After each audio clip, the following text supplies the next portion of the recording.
আরে বাড়িওয়ালা নাই রে বাড়ি,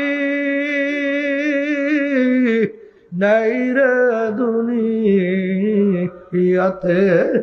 এখন তাড়াতাড়ি করো, বেশিক্ষণ থাকলে ফুইলা উঠবে, পয়সা যাবে, গন্ধ হবে। তাড়াতাড়ি করে ঘর থেকে নামায়। কাদের জন্য জীবন শেষ করলা? ফরিদপুর গেছিলাম বাজারে, একজন আমাকে বলে, হুজুর এলাকার ভিতরে এক বড় ধনী হুজুর মারা যাওয়ার পরে যত অন্ধকার হয়ে আসতেছে, ঘরের ভিতর থেকে ডাক দিয়ে বলে, তাকে রাত্রে ঘরে রাখা যাবে না, ছোট ছোট বাচ্চারা মরা লাশ দেখলে ভয় পাই। মসজিদের ভিতর থেকে খাট বের কইরা খাটের ভিতরে উঠাইয়া আরে মসজিদের বারান্দায় সারা রাত্র ফালাইয়া রাখলো। ওর কষ্টের কামাই করা টাকার বাড়ি তাকে জায়গা দেয় না। এ দুনিয়াদার পাগল, কার পাগল হইলা? কার জন্য জীবন শেষ করলা? কোন দুনিয়ার জিন্দিগির পিছনে পড়লা?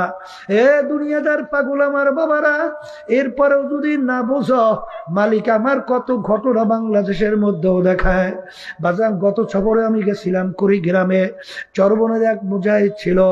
বাজার অনেকে ঘুঘু মুন্সি কইয়া তাকে ডাকতো, আসলে নাম ছিল বশির উদ্দিন মুন্সি।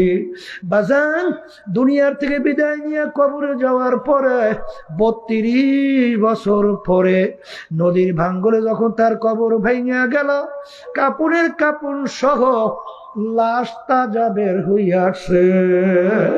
32 বছর পরে জাতীয় পত্রিকায় ছবি সহ দিয়ে দিছিল। কে কে দেখছেন হাতু ডান তো দেখি, দেখে কত মানুষ দেখছেন। আল্লাহ বাজান, আমাকে একজন বলে, হুজুর মুখ থেকে কাপড় সরাইয়া দেখছি, ওই যে 32 বছর আগে দাড়ির ভিতরে মেহেন্দি লাগাইছে, এখনো লাল চকচক চকচক করতেছে। আমি সেদিনকারও সেই কবর জিয়ারত করে আসছি। এ কবরের যাত্রীরা, আমির হামজা রাদিয়াল্লাহু তাআলা আনহু শাহাদত বরণ করার 50 বছর পেরায় পরে যখন তার লাশ মোবারক বের হইয়া আসলো, একেবারে দিব্যি বুনায় এখন ঘুমায় রইছে। ইরাকের দাজলা নদীর কিনারে 2 জন সাহাবায়ে কেরামের লাশ মোবারক পাওয়া গেছিল 1400 বছর পরে। তাদের চক্ষু ছিল খোলা, এত তেজ ছিল, তাকাইলে অনেকে বেহুশ হইয়া পড়ে যাইত। যত ঘটনা কাপড়ের কাপড় সব লাশ তাজা দেখা যায়, দিনদার আল্লাহওয়ালা ছাড়া কিন্তু দেখা যায় না। আবার কত কবরে আগুন দেখা যায়, সাপ দেখা যায়, আর নাফরমানের চেহারা শুয়ারের চেহারা হইয়া পড়ে আছে। যত দুর্ঘটনা মাঝে মাঝে কবরে দেখা যায়, বেনমাজি, হারামখোর, সুদখোর, ঘুষখোর, জুলুমবাজ, মিথ্যাবাজ, আল্লাহর হুকুম নবীর তরিকা অনুযায়ী না চলন্যারা সারা কিন্তু দেখা যায় না। এই জন্য আমার বাজানদেরকে বলবো, পর্দা আলে মা বোনদেরকে বলবো, মুসলমান বলতেই কিন্তু মন চায় বাজান তামাম দুনিয়ার ভিতরে যত জাতি বিচরণ করে, হিন্দু, খ্রিস্টান, ইহুদি, বৌদ্ধ, বাজান সবাই কিন্তু পরকাল বিশ্বাস করে, সৃষ্টিকর্তাও কিন্তু তারাও মানে, কিন্তু বিভিন্ন কায়দায় শিরক কইরা বিভিন্ন কায়দায় ঈমান নষ্ট করে। আমরা মুসলমান, আমরা পরকাল বিশ্বাস করি, কিন্তু আমার বাজানদেরকে বলবো, পর্দার আড়ালের মা বোনদেরকে বলবো, আজকে মুসলমানের ঘরে জন্মগ্রহণ কইরা খোদা না খাস্তা কিয়ামতের ময়দানে যদি জাহান্নামের শিকল হাতে পায় লাগে, এর চেয়ে কপাল পোড়ার সার জাহানে হইতে পারে না। এ দুনিয়াদার পাগল আমার বাবারা, যেই মামলার তদবির নাই তার কিন্তু খালাস নাই। বাজান হাকিমুল উম্মত আশরাফ আলী থানভী রাহমাতুল্লাহ আলাইহি, তিনি একদিন বয়ান করতে করতে হঠাৎ বয়ানের ভিতরে বলে, এ দুনিয়ার মানুষ, আমি আশরাফ আলী মনে একটা কুকুরের চেয়েও খারাপ হয়ে গেলাম। হুজুর আপনি কুকুরের চেয়ে কিভাবে খারাপ হইলেন? ওরে দুনিয়ার মানুষ, আমরা অনেকে কুকুর বাড়িতে পালি, কুকুরকে আমরা কোনো ভালো জিনিসের ভাগ দেই না। আমরা গোশত খাই, হাড্ডি বাহিরে ফেলাই, মাছ খাই, কাটা বাহিরে ফেলাই। হাড্ডি কাটা খাইয়া কুকুর তার জীবনকে বাঁচায়, কিন্তু দেখো রাত্রে যখন মালিক ঘুমাইয়া যায়, কুকুর কিন্তু ঘুমায় না, সারা রাত্র মালিকের বাড়ি পাহারা দিতে থাকে, মালিকের যেন কোনো ক্ষতি না হয়। ভোরবেলা দেখবা কুকুরের চক্ষু লাল হয়ে গেছে, ওই সময় যদি মালিক কুকুরকে মারে, উচিত ছিল কুকুর মালিককে কামড় দেওয়া।